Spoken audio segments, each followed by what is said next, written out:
الشیطان الرجیم بسم اللہ الرحمن الرحیم۔ حضرت عمر رضی اللہ تعالی عنہ کی زبان پر فرشتے بات کرتے تھے۔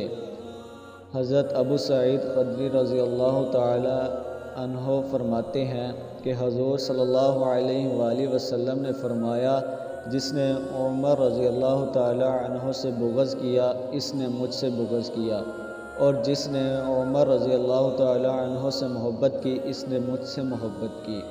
اور عرفات کی شام کو اللہ نے مسلمانوں پر عام طور سے فخر کیا، لیکن عمر رضی اللہ تعالی عنہ پر خاص طور سے فخر کیا۔ اور اللہ نے جو نبی بھی بھیجا اس کی امت میں ایک محدث ضرور پیدا کیا، اور اگر میری امت میں کوئی محدث ہوگا تو وہ عمر رضی اللہ تعالی عنہ ہوں گے۔ صحابہ رضی اللہ تعالی عنہ نے پوچھا، یا رسول اللہ، محدث کون ہوتا ہے؟ حضور صلی اللہ علیہ وسلم نے فرمایا، جس کی زبان پر فرشتے بات کرتے ہیں۔